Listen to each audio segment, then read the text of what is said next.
Hi, my name is Ilma and welcome to my channel. I've been posting Christian blogs 12 straight years every day. Today I'd like to share Exodus 22 verses 1 to 8. Here's the word of God. If a man steals an ox or a sheep and kills it or sells it, he shall repay 5 oxen for an ox and 4 sheep for a sheep. If a thief is found breaking in and is struck so that he dies, there shall be no blood guilt for him. But if the sun has risen on him, there shall be blood guilt for him. He shall surely pay. If he has nothing, then he shall be sold for his theft. If the stolen beast is found alive in his possession, whether it is an ox or a donkey or a sheep, he shall pay double. If a man causes a field or vineyard to be grazed over, or lets his beast loose and its feed in another man's field, he shall make restitution from the best in his own field and in his own vineyard. If fire breaks out and catches in thorns so that the stacked grain or the standing grain or the field is consumed, he who started the fire shall make full restitution. If a man gives to his neighbor money or goods to keep safe, and it is stolen from the man's house, then, if the thief is found, he shall pay double.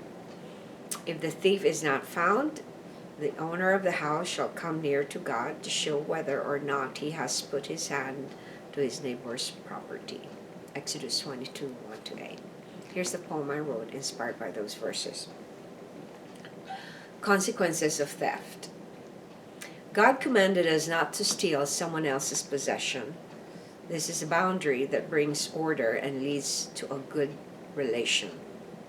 When one takes what does not belong to him, he violates that boundary. The thief must be able to pay back what he stole if found guilty. Here's my commentary. According to David Guzik, the Mosaic Law does not send a person to jail because of theft. Instead, they are required to pay what he stole plus additional penalties.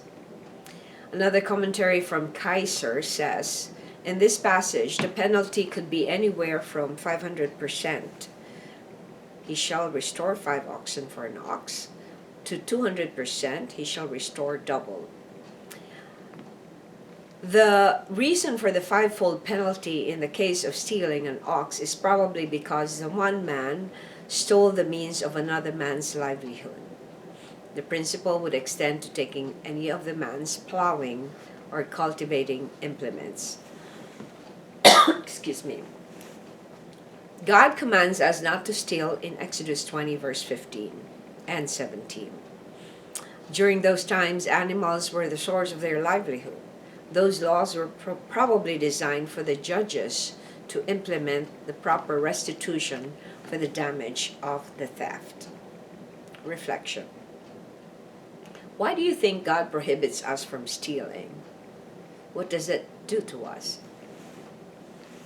Well, when we take something that is not ours, that is dishonoring and disrespecting God Himself. Because God created us in His image, we are supposed to be loving, respectful, truthful, honest. And when we take somebody else's possession, we're overstepping that boundary that God has created. This is mine, that's yours. So when somebody take what's mine, that is unjust. And God is a God of justice. So we are designed for justice. We are designed for equality, for treating each other.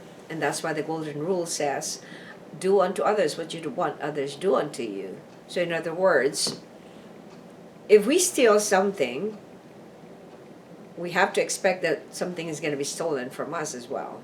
So I think that's the concept of the restitution. You compensate for what you have taken. So in effect, when you get something from a store, you pay for it. So if you don't pay for it, you're going to get away with it sometimes, but if you get caught, there's a penalty for it. There's a fine. There's a consequence to it. In other words, you can either have a record or you could be jailed in some cultures. I know my father used to live worked in Saudi Arabia. Theft is very, very taken seriously in that country. So I think, I can't remember exactly what it was during the time that my father was there, but I think they cut your finger or some part of your hands so that you don't do it again. So if you think about it, it sounds harsh, but if you think about it, when you are going to take someone else's property, that's overstepping what you own. That is not theirs.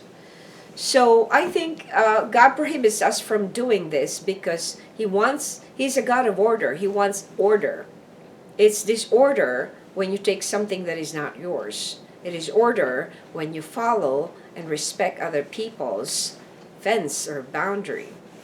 What does it do to us? It makes us entitled when we take something, and we think it's okay, and so we justify the sin, and then there's more sin that comes out. Once we steal and we get away with it, we're going to steal again, and we're going to get away with it again until we get caught. By the time we get caught and we haven't repented of one sin that we've done, it's going to be adding more sins to us.